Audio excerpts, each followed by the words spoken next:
national secretary kuma gubernatorial candidate namu, kuma insha Allah rana ita yau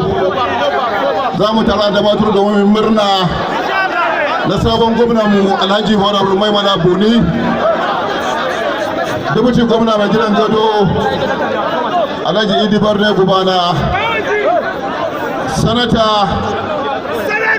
na Zonsi dan masanin bane, kuma insha Allah Senate President Sanata Ahmed Lawan, dan majalisa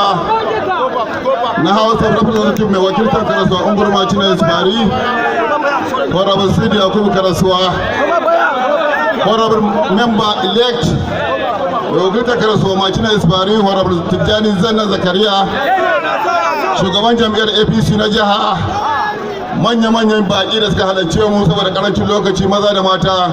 yan uwa na yan majalisa, assalamu alaikum wa rahmatullahi ta'ala wa barakatuh.